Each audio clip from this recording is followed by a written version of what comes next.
आप सभी विद्यार्थियों का एक बार फिर से स्वागत है हमारी आज की लाइव कक्षा में। और आज की लाइव कक्षा में हम बात करेंगे सोशल साइंस की 2017 का जो परीक्षा पत्र आपका आया था एनएमएमएस का सन 2017 में। और फटाफट से आप जुड़ जाइए, और जो बच्चे पहली बार हमारे चैनल पर आए हैं वो चैनल को सब्सक्राइब करके बेल नोटिफिकेशन को ऑन कर लीजिएगा। और जो पहले से बच्चे हमारे साथ जुड़े हुए हैं वो भली प्रकार से जानते हैं कि हमने लगभग 35 वीडियो जो हैं वो आप लोगों के लिए बना रखे हैं, जिसमें आपका पूरा सिलेबस, पूरा पाठ्यक्रम करवाया गया है। अभी आपके पास बच्चों समय बहुत कम है, 1 हफ्ते का समय हमारे पास बचा है। तो आपको जैसे कल आपकी छुट्टी है तो आपको पूरा समय अपनी तैयारी को देना है ताकि हम इस परीक्षा में बेहतर प्रदर्शन कर पाएँ। फटाफट से जुड़ जाइए, और जो बच्चे जुड़ चुके हैं वो लाइक ज़रूर कर लीजिए और इन्हें अपने स्कूल के ग्रुप में शेयर ज़रूर कीजिएगा। तो चलिए, क्योंकि समय का अभाव रहता है, आपकी अगली कक्षा भी है, तो शुरू कर रहे हैं हम आज के प्रश्न पत्र के ऊपर चर्चा, जिसमें हम 2017 के प्रश्न पत्र के बारे में बात करेंगे। और प्यारे विद्यार्थियों, मैंने 2015 और 2016 का प्रश्न पत्र आपके साथ साझा किया था सोशल साइंस का। उसमें आपने देखा था कि बहुत सारे प्रश्न क्या थे, रिपीटेड थे। या तो वो प्रश्न क्या थे, बार बार घुमा फिरा कर पूछे जा रहे थे, और या विकल्पों को बदल कर पूछे जा रहे थे। तो इसी प्रकार आज हम जो तीसरा पेपर हम सॉल्व कर रहे हैं, इसमें भी आप देखेंगे कि बहुत सारे प्रश्न ऐसे होंगे जो प्रश्न क्या होंगे, आपको 2015 और 16 वाले पेपर में आपने पढ़े होंगे, समझे होंगे। और इसके साथ मैं आपको सजेस्ट करना चाहूँगा यहाँ पर कि जिन बच्चों ने अभी तक हमारी सोशल साइंस की और साइंस की क्लासेस नहीं देखी हैं, जो हमने लाइव क्लासेस ली थी उसके रिकॉर्डेड वीडियो कहाँ पे पड़े हैं, इस चैनल के ऊपर इसकी प्लेलिस्ट है जो एनएमएमएस की, उसके अंदर पड़े हैं, वहाँ पे ज़रूर देखिएगा। आपको ज़रूर से ज़रूर लाभ मिलेगा आपकी तैयारी में। तो चलिए शुरू करते हैं हम आज की कक्षा।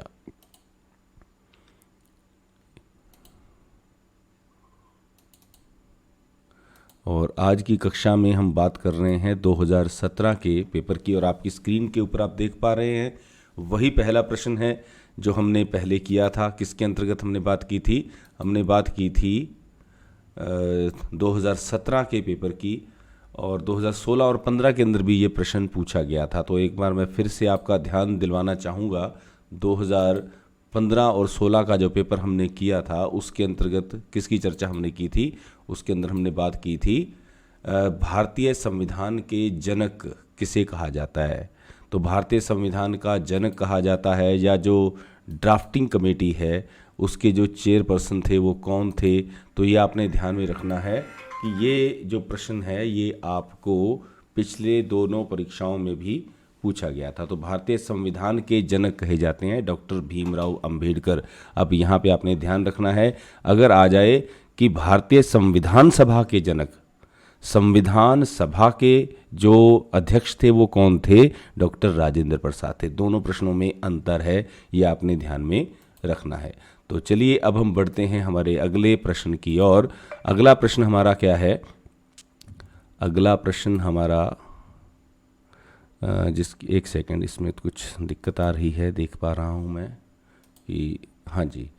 तो अगला प्रश्न हमारा है, सर्वोच्च न्यायालय ने सिर पर मैला उठाने पर कब प्रतिबंध लगाया?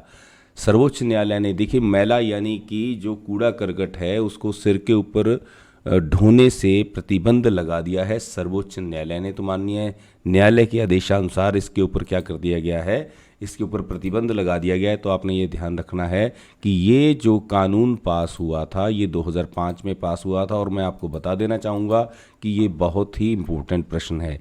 मैं आपको 3-4 प्रश्नों के बारे में आपको बताना चाहूँगा। एक तो छुआछूत से संबंधित है, ठीक है, एक जीवन का अधिकार, ठीक है, ये ध्यान रखिएगा कौन से अनुच्छेद के अंतर्गत है, और छुआछूत का विरोध, जीवन का अधिकार, और एक ये सिर पर मैला उठाने वा 2005 में, एक है घरेलू हिंसा।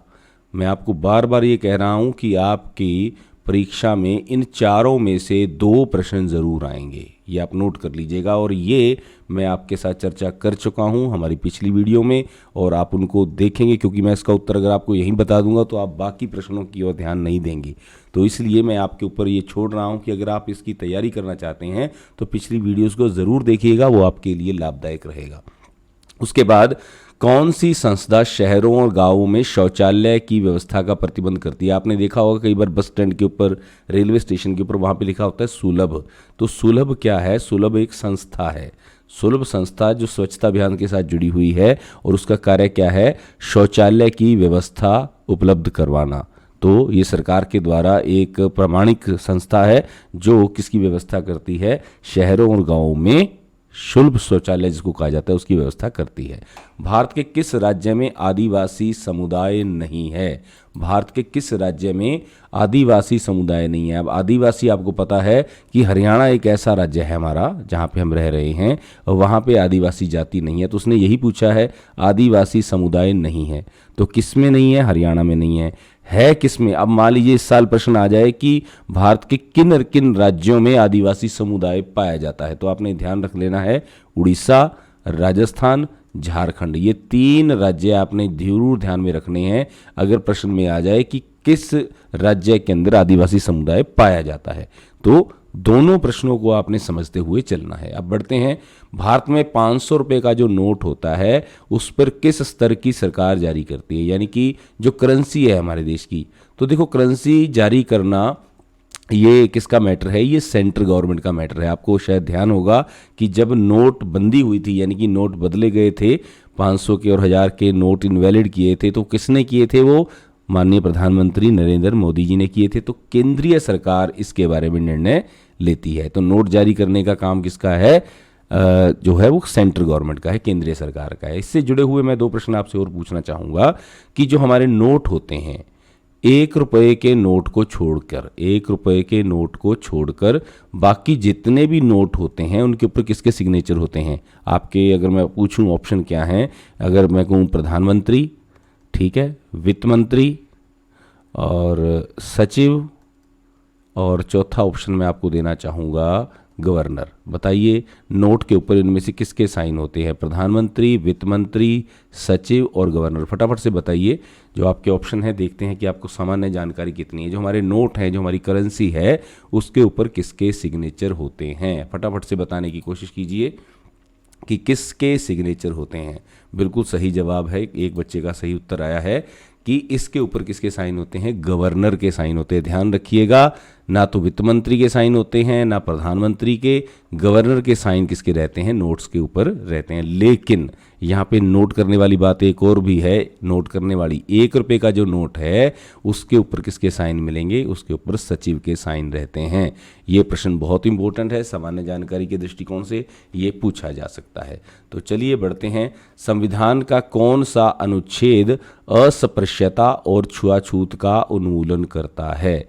अस्पृश्यता, इसके बारे में हम पहले बात कर चुके हैं। अस्पृश्यता और छुआछूत मैंने बताया था अभी आपको, तो अनुच्छेद 17, और जीवन का अधिकार जो है वो अनुच्छेद 21। याद रख लीजिएगा, जीवन का अधिकार अनुच्छेद 21, और जो अस्पृश्यता और छुआछूत वाला है वो किसके साथ जुड़ा हुआ है? वो 17 अनुच्छेद के साथ जुड़ा हुआ है। डिटेल में अगर आप जानना चाहते हैं, मैं फिर आपको रिकमेंड कर रहा हूं कि हमारे चैनल के ऊपर जो आपको क्या मिली हैं वीडियो मिल जाएंगी, आप उनका भरपूर लाभ उठा सकते हैं। अब देखिए हमारे पास जो अगला प्रश्न है जिसकी हम बात कर रहे हैं, वह प्रश्न है कि अमेरिका द्वारा नागरिक अधिकार कानून कब पास किया गया था? अमेरिका द्वारा नागरिक अधिकार कानून कब पास किया गया था? फटाफट से आप उत्तर देख पा रहे हैं, इसको याद रखिएगा।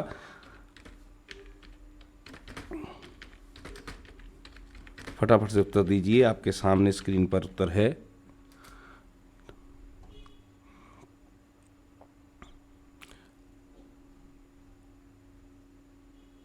तो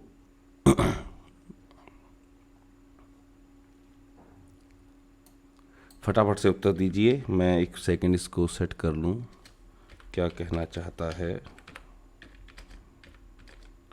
हाँ जी, बिल्कुल आपका जो जवाब है वो बिल्कुल सही जवाब आपने दिया है। इसका जवाब है 1964 के अंदर जो है ये अधिकार दिया गया था। जो एक प्रश्न हम बीच में से हमने जिसके बारे में बात नहीं की थी, क्योंकि ये वाला जो प्रश्न है ना, वर्तमान में राज्यसभा के सभापति कौन है, क्योंकि ये प्रश्न इनवैलिड हो जाता है, क्योंकि सरकार है या जो राष्ट्रपति या उपराष्ट्रपति के पद हैं वो कई बार बदलते रहते हैं।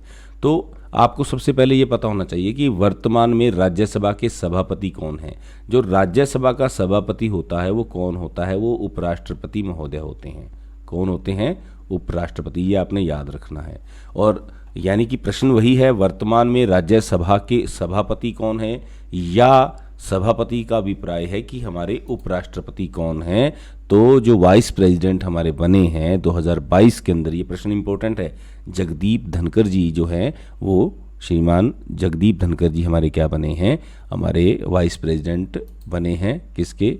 इंडिया के 2022 में। उन्होंने किसको रिप्लेस किया है?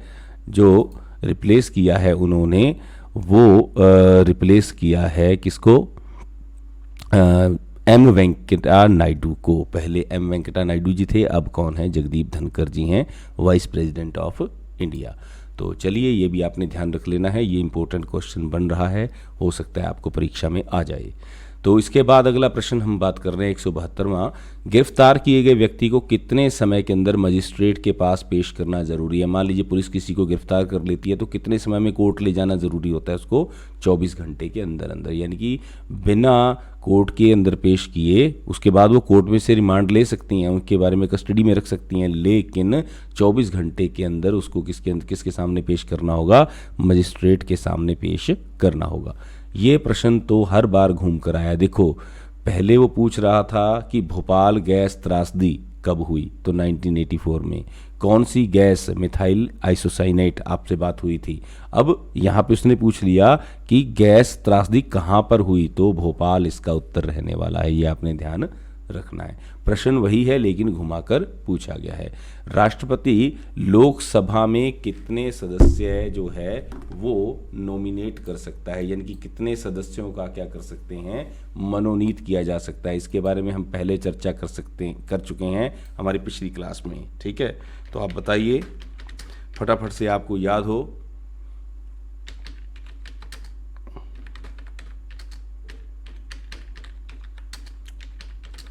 फटाफट से उत्तर दीजिए,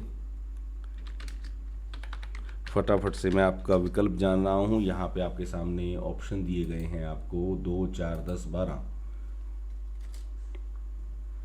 फटाफट से उत्तर दीजिए, कितने सदस्यों को नॉमिनेट किया जा सकता है। और आपको मैंने ये जब क्लास ली थी तो आपको बताया भी था कि ये कौन से समुदाय से नॉमिनेट किए जाते हैं। तो इसका सही उत्तर है 2 सदस्य, और आपको बताया था एंग्लो इंडियन, आपको शायद याद हो, एंग्लो इंडियन जो हैं उनमें से 2 सदस्य कहाँ से नॉमिनेट किए जाते हैं? किसके द्वारा? माननीय राष्ट्रपति महोदय के द्वारा लोकसभा में नॉमिनेट किए जाते हैं, एमपीज जिसको हम कहते हैं, मेंबर ऑफ पार्लियामेंट। और अगर राज्यसभा आ जाए तो उसमें कितने किए जाते हैं? 12 किए जाते हैं। ये भी आप याद रख लीजिएगा, लोकसभा में 2 और राज्यसभा में 12। इसकी न्यूनतम और अधिकतम सीट्स कितनी होती हैं? फटाफट से मुझे मैसेज करके बताइए कि लोकसभा में कितनी सीट्स होती हैं अधिकतम, और राज्यसभा की अधिकतम सीट्स कितनी हैं। मेरा प्रश्न है कि लोकसभा की अधिकतम सीटें, लोकसभा की अधिकतम सीट्स कितनी हैं एमपी की, और राज्यसभा की अधिकतम सीट्स कितनी है? फटाफट से लिखेंगे आप लोकसभा और सामने सीट्स का विवरण देंगे, फिर लिखेंगे राज्यसभा और सीट्स का विवरण देंगे। फटाफट से बताइए, फटाफट से। मैं आपके, और जिन बच्चों ने अभी तक लाइक नहीं किया है वो इसको लाइक भी ज़रूर कर लें। लोकसभा की अधिकतम सीट्स कितनी हैं और राज्यसभा की अधिकतम सीट्स कितनी हैं? फटाफट से बताइए। और कितने सदस्य जो हैं वो नॉमिनेट किए जाते हैं? वर्तमान में हमारे पास 545 हैं, बिल्कुल ये जवाब भी आपको याद रखना है। वर्तमान में लोकसभा के अंदर 545 मेंबर हैं। तो मैं आपको बताना चाहूँगा जो अधिकतम सदस्य संख्या है वो 552 हो सकती है। कितनी हो सकती है? 552। 530 सदस्य जो हैं वो राज्यों से चुने जाते हैं। लोकसभा में अधिकतम हो सकती है 550 प्लस 2, आपको बताया था ना 2 नॉमिनेटेड हैं, तो 530 तो कहाँ से चुन के आते हैं? राज्यों से। और 500 बाकी बच गए 20 चलते हैं केंद्र शासित प्रदेशों से, केंद्र शासित प्रदेशों से। तो आपको ध्यान रखना है, अभी जो संख्या है मैं उसकी बात नहीं कर रहा, ये हो सकती है, ये अधिकतम है। तो आपने याद रखना है अभी कितनी है। अभी आपको मैंने बताया 545, यानी कि 543 प्लस 2, ये अभी हमारे पास कैलकुलेशन है, तो ये ध्यान में रखना है। भारत का संविधान कब बनकर तैयार हुआ था, तो आपको पता है कि ये 26 नवंबर 1949 को, ये भी हम चर्चा कर चुके हैं। 26 नवंबर 1949 को ये तैयार हुआ। लागू कब हुआ था? 26 जनवरी 1950 को, जब भारतीय देश है जो एक गणतंत्र राज्य बना था। इसके बाद सुनहरा रेशा, इससे क्या अभिप्राय? तो सुनहरा रेशा कहा जाता है किसको? जूट को कहा जाता है। सुनहरा रेशा किसे कहते हैं? जूट को। महाद्वीपों में मुख्यतः कौन सी अग्नेस जो रॉक्स हैं वो पाई जाती हैं? तो ग्रेनाइट इसका उत्तर रहेगा। ग्रेनाइट किसका उत्तर है? अग्न्य चट्टानों का उदाहरण है, ये आपने ध्यान में रखना है। उसके बाद साल के जो वृक्ष हैं, जो साल के पेड़ होते हैं, मुख्यतः किन वनों में पाया जाता है? तो साल पाया जाता है ट्रॉपिकल डिसीडियस फॉरेस्ट। आप 8वीं में आपने वनों के प्रकार पाठ पढ़ा होगा। जो उष्णकटिबंधीय पतझड़ वन हैं वो क्या है? साल के वृक्ष हैं। साल के वृक्ष सदा यानी कि एवरग्रीन नहीं है, कांटे वाले भी नहीं है और मैंग्रोव भी नहीं है। तो आपने ये ध्यान में रखना है कि जो साल के वृक्ष हैं वो किसका उदाहरण है? उष्णकटिबंधीय पतझड़ वनों का उदाहरण है। अब हमारे पास अगला प्रश्न है, पूर्वी तमिलनाडु में वर्षा किन पवनों के द्वारा होती है? जो पूर्वी तमिलनाडु है, देखो तमिलनाडु राज्य कहाँ पर स्थित है? इस एरिया में, ये तमिलनाडु है, ठीक है। तो ये है कौन सी दिशा में? आपको पता है भारत की पूर्वी दिशा में है, तो आपको ध्यान रखना है कि ये पूर्वी में है। और साथ ही साथ ये जब हवाएं चलती हैं तो इस रूप में चलेंगी, इस रूप में चलेंगी। तो ये कौन सी दिशा की हवाएं हैं? ये उत्तर पूर्वी पवनें हैं। कौन सी पवनें हैं? ये उत्तर पूर्वी पवनें हैं। तो ये आपने ध्यान में रखना है। इसके बाद है, कौन सा राज्य सिंधु नदी तंत्र एवं गंगा नदी तंत्र के मध्य जल विभाजक का काम करता है? देखो सिंधु नदी तंत्र यानी कि जो सिंध की तरफ से यानी कि भारत की ओर से, आपको पहले बताया जा चुका है कि जो अपवाह तंत्र है, अपवाह तंत्र किस प्रकार का बना हुआ है? हमारे पास गंगा तंत्र इस रूप में जा रहा है और सिंध तंत्र इस रूप में जा रहा है, ठीक है। तो आपने ये पाकिस्तान के अंदर चली जाती हैं, ये गंगा, रावी, सतलुज, व्यास जिसकी हम बात कर रहे हैं, जिसके कारण क्या है? ये सिंधु नदी तंत्र की नदियां हैं और इसी के कारण पंजाब का नाम पंजाब पड़ा है। 5 आब, 5 पानी। और जो गंगा नदी है वो यूपी की तरफ से होकर जाती है। तो यहाँ पे जो डाइवर्जन जो होता है, जो इसके बीच का डाइवर्जन है, वो कौन सी स्टेट में है? वो हरियाणा का है, वो हरियाणा। यमुनानगर, आपने अगर इस डिस्ट्रिक्ट के बारे में थोड़ा बहुत जानते हो तो यमुनानगर पर ये जो है वो पार्टीशन होता है। कुछ नदियाँ, जो सतलुज नदी है वो इस तरफ यमुनानगर में, यमुना नदी इसकी बाउंड्री पे बहती है, यमुना जो डिस्ट्रिक्ट है उसकी स्टेट के साथ साथ गंगा यमुना, तो ये इसका विभाजक का काम करता है कौन? वो करता है हरियाणा राज्य। टोंगा द्वीप समूह कौन से हिमसागर में स्थित है? तो टोंगा प्रशांत महासागर में स्थित है। तो आपको ये जानकारी जो है ये थोड़ी सी विश्व स्तरीय जानकारी है। जो टोंगा आइलैंड है वो कहाँ पे स्थित है? टोंगा आइलैंड जो है वो स्थित है प्रशांत महासागर में। और आपको ये ध्यान रखना होगा कि ये क्यों प्रसिद्ध है कि ये जो एक इसको कहा जाता है कि ये फ्रेंडली आइलैंड है, ठीक है। मतलब यहाँ पर ये लगभग 747 स्क्वायर किलोमीटर के रेडियस में फैला हुआ है और इसके अंदर लगभग 48 प्रजातियां रहती हैं, ठीक है। और ये साउथ पैसिफिक ओशियन में यानी कि दक्षिण प्रशांत महासागर में स्थित है। और इसकी विशेषता आपको बता दी कि एक ऐसा जो कह सकते हैं आइलैंड है जहाँ पे अभी तक कभी भी इसने अपनी जो गवर्नेंस है इसकी, जो इसके ऊपर किसी का शासन यानी कि नहीं हुआ है। ये अभी भी जो प्रजातियां वहाँ पे रह रही हैं, जो वहाँ पे वाशिंदे वहाँ पे जो रह रहे हैं, वो उन्हीं के कंट्रोल में रहा है। और अगला प्रश्न है, जहाँ नदी महासागर और सागर में मिलती है उस स्थान को क्या कहते हैं? आपको बताया था बे ऑफ बंगाल की बात कर रहे थे हम। जब बे ऑफ बंगाल की खाड़ी में गंगा और ब्रह्मपुत्र की नदियाँ मिलते हुए गिरती हैं तो इसको क्या कहा जाता है? मान लीजिए अगर हम ये बात करें, ये हमारा भारत का मैप है और एक यहाँ पे मान लीजिए इधर बे ऑफ बंगाल है, आपको पता होगा इधर अरब सागर है, ठीक है। इधर अरब सागर है, इधर क्या है? बे ऑफ बंगाल है।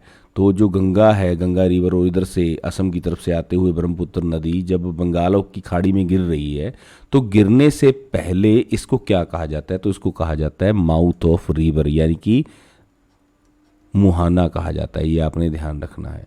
डेल्टा क्या होता है? डेल्टा जब नदियां यहाँ पे अपने साथ लाई हुई उपजाऊ मिट्टी को बिछा देती हैं, उसको क्या कहा जाता है? डेल्टा। बहुत उपजाऊ मिट्टी होती है, और भारत नहीं पूरे विश्व का सबसे बड़ा डेल्टा कौन सा है? ये दो नदियां ही बनाती हैं। कौन कौन सी? गंगा और ब्रह्मपुत्र। और उस डेल्टे का नाम है सुंदरबन डेल्टा। कौन सा? सुंदरबन डेल्टा। नोट कर लीजिएगा, ये गंगा और ब्रह्मपुत्र नदियों के द्वारा ही बनाया जाता है। कहाँ पे बनाया जाता है? कुछ हिस्सा इसका बांग्लादेश में है और कुछ हमारे बंगाल में, वेस्ट बंगाल के अंदर है। तो ये आपने ध्यान में रखना है। सबसे बड़ा डेल्टा कौन सा है? सुंदरबन डेल्टा है। डेल्टा जहाँ पे मिट्टी बिछाई जाती है, उसके बाद जब ये नदी दोनों बिल्कुल धीमी गति से किस में प्रवेश करती हैं? महासागर या सागर में मिलती हैं, तो उसको कहा जाता है मुहाना। अब यहाँ पे मैं आपको और बताना चाहूँगा जो इम्पोर्टेंट जानकारी है। केवल दो नदियाँ ऐसी हैं, दो नदियाँ हैं जो किस में गिरती हैं? अरब सागर में। सतपुड़ा के जंगलों से निकलती हैं, विंध्याचल पर्वत के अंदर से, सतपुड़ा के जंगल से दो नदियाँ ऐसी हैं जो पूर्व से पश्चिम की ओर बहती हैं। कहाँ बहती हैं? पूर्व से पश्चिम की ओर। नोट कर लीजिएगा, केवल और केवल दो नदियाँ। उसका नाम है नर्मदा, ताप्ती। कौन? क्या नाम है? नर्मदा और ताप्ती। बाकी भारत की सभी नदियाँ कहाँ पे गिरती हैं? बे ऑफ बंगाल में। याद रखिएगा, वो आपसे पूछेगा अरब सागर में गिरने वाली नदी का नाम बताइए, 4 विकल्प देगा, उनमें से एक विकल्प आपको नर्मदा या ताप्ती ही मिलेगा। बाकी तीनों विकल्प किस में मिलेंगे? बे ऑफ बंगाल में। चाहे कोई भी रिवर आ जाए, वो सारी रिवर्स कहाँ पे गिरती हैं? वो बे ऑफ बंगाल में गिरती हैं, क्योंकि केवल दो नदियाँ पूर्व से पश्चिम की ओर बहने वाली हैं, नर्मदा और ताप्ती। बाकी सभी नदियाँ पश्चिम से पूर्व की ओर बहती हैं। तो आशा है कि आपके लिए ये जानकारी लाभप्रद रहेगी। इसके बाद अल्फ़ा अल्फ़ा क्या है? अल्फ़ा अल्फ़ा घास का नाम है। इसके बाद हरा हीरा पाया जाता है ऑस्ट्रेलिया के अंदर, ये आपका जो है ग्रीन डायमंड जिसको कहा जाता है। इसके बाद जो जनसंख्या पिरामिड है, जिसको कहा जाता है जनसंख्या पिरामिड, इसका अंग्रेजी और भाषा में लिखा हुआ आ रहा है, तो उसको पिरामिड आपको पता होगा कि ये एक तरीके का क्या है? पिरामिड रहता है। ठीक है, ये पिरामिड है, तो ये पिरामिड है। तो जनसंख्या पिरामिड में क्या दिखाया जाता है? आयु को दिखाया जाता है। उसके बाद क्या दिखाया जाता है? लिंग दिखाया जाता है, मेल फीमेल को दिखाया जाता है। संगठन यानी कि उसकी कंपोजिशन क्या है, उसके बारे में उसका आलेखीय निरूपण क्या कहलाता है? जनसंख्या पिरामिड कहलाता है। भाई उसके अंदर कितने एज ग्रुप के लोग हैं, कितने मेल फीमेल हैं, क्या उनके अंदर क्वालिटीज़ हैं, या उसका संगठन क्या है, उसके बारे में बात की जाती है, उसको कहते हैं जनसंख्या पिरामिड। इसके बाद हरियाणा की सीमा किस राज्य से नहीं लगती? बिल्कुल सामान्य जानकारी से जुड़ा प्रश्न है। आपको पता है उत्तराखंड जाना हो तब भी आप क्या कर सकते हैं? जा सकते हैं। उत्तराखंड आप देहरादून जाते हैं या यमुनानगर को अगर पार करके जाएंगे तब आप कहाँ पहुँच जाते हैं? उत्तराखंड में दाखिल कर जाते हैं। हिमाचल प्रदेश जाना हो तो पंचकुला क्रॉस करके जाते हो आप, ठीक है, या पंजाब की तरफ से जाते हो। राजस्थान, हमारा जो सिरसा और हिसार एरिया है वो किसके साथ अटैच होता है? राजस्थान के। लेकिन मध्य प्रदेश के साथ हमारी बाउंड्री नहीं लगती, तो उत्तर आएगा आपका डी। तो हरियाणा की सीमा किस राज्य से नहीं लगती? मध्य प्रदेश से नहीं लगती। इसी प्रश्न को वो घुमाकर पूछ सकता है। मैं फिर कह रहा हूँ किनके साथ लगती है? तो हरियाणा की सीमा उत्तराखंड से लगती है, हिमाचल से लगती है, राजस्थान से लगती है, दिल्ली से लगती है, पंजाब से लगती है और साथ में यूपी से लगती है। ये आप याद रखिएगा। 1 2 3 4 5 6, ये 6 स्टेट ऐसे हैं जिनके साथ हरियाणा राज्य की सीमा लगती है। किसके साथ नहीं लगती है? मध्य प्रदेश के साथ नहीं लगती है। इसके बाद हरियाणा राज्य कब अस्तित्व में आया? तो आपको पता है कि 1 नवंबर 1966 को। ये प्रश्न पहले भी आया था। पंजाब से अलग हुआ था हरियाणा राज्य, तो 1966 में अस्तित्व में आया। और पंजाब से हरियाणा के साथ साथ एक अन्य राज्य भी अलग हुआ था। पंजाब से हरियाणा तो निकला ही था, एक अन्य राज्य भी अलग हुआ था, वो था हिमाचल प्रदेश। तो आपने याद रखना है, पंजाब से 2 स्टेट अलग हुए थे। कौन कौन से? हरियाणा और हिमाचल। तो हिमाचल का जो अस्तित्व है वो भी कब बना था? 1 नवंबर 1966 को। भारत छोड़ो आंदोलन, क्विट इंडिया मूवमेंट, ये आपको मैंने हिस्ट्री वाली जब कक्षा आपको करवाई थी, पूरा आंदोलन आपको सारे करवाए थे, आपने उन वीडियोस को ज़रूर देखना है। तो कब हुई थी ये? अगस्त 1942 के अंदर ये आंदोलन चला था। अब खर्रा चित्रकारों का संबंध किससे था? तो काली घाट से इसका संबंध है। खर्रा चित्र पिछली बार के रवि कुमार का आया था कि वो कहाँ से कहाँ के चित्रकार हैं। देखो ध्यान से समझिए, वो भी चित्रकार से जुड़ा हुआ प्रश्न था और ये भी चित्रकार से। तो खर्रा क्या है, वो काली घाट से जुड़ा हुआ चित्रकार है। और रवि कुमार जिसकी बात आई थी वो केरला से था। दिल्ली ब्रिटिश भारत की राजधानी कब बनी, ये पहले आपको बता चुका हूँ मैं। बंग भंग याद होगा आपको, बंगाल का विभाजन किया गया था 1905 में। 1905 में बंगाल को भारत से अलग कर दिया गया था। उससे पहले भारत की राजधानी क्या थी, कोलकाता थी। कौन सी राजधानी थी, कोलकाता की। और 1911 के अंदर जब लोगों ने विरोध किया तो ये बंगाल विभाजन क्या कर दिया गया, रद्द कर दिया गया 1911 में। लेकिन राजधानी कोलकाता नहीं बनाया गया, राजधानी किसको बनाया गया, दिल्ली को बनाया गया। तो कोलकाता से दिल्ली जो राजधानी बनी थी वो 1911 बनी थी, जब बंगाल विभाजन रद्द किया गया। इसके बाद अगला प्रश्न है, और मैंने ये आपसे शायद पिछली कक्षा में 2 लोगों के बारे में पूछा था, वो भी आप कमेंट करके बता सकते हैं, तात्या टोपा के बारे में और कुंवर सिंह के बारे में, कि 1857 के विद्रोह में उन्होंने कहाँ का नेतृत्व किया था। निम्नलिखित में से कौन सा स्थान सन 1857 के महान विद्रोह का केंद्र नहीं है। तो देखिए, मेरठ में भी हुआ था, लखनऊ में भी हुआ था, दिल्ली में भी हुआ था। ठीक है, मेरठ में आपको पता है शुरुआत ही यहाँ से हुई थी। लखनऊ के अंदर भी मैं आपको बताना चाहूँगा कि 1857 की क्रांति हुई थी। दिल्ली के अंदर तो आपको बताया था बहादुर शाह जफर ने इसका, अंतिम मुगल सम्राट वाला प्रश्न आपको याद आ गया होगा। अंतिम मुगल सम्राट, उन्होंने इसका क्या किया था, नेतृत्व किया था। जहाँ से पकड़ के उनको कहाँ भेज दिया था, रंगून में भेज दिया था, बहादुर शाह जफर। तो ये अंतिम मुगल सम्राट था, कमज़ोर थे। और शक्तिशाली अंतिम आपको पहले बता चुका कि औरंगजेब, याद रखना है, ये इंपॉर्टेंट प्रश्न है। तो लाहौर के अंदर से किसी ने विरोध नहीं किया था। लाहौर जो है, जिसको आजकल हम कहते हैं कि ये पाकिस्तान में है, पहले ये भारत का हिस्सा था 1947 से पहले। तो लाहौर में 1857 का विद्रोह नहीं हुआ था, मेरठ में हुआ था, लखनऊ में हुआ था, दिल्ली में हुआ था। देखते हैं कि आप बच्चों को समझ आ रही है या नहीं। कितने बच्चों ने बेटा फटाफट से लाइक ज़रूर कर दिए, लाइक की रेशो कम है।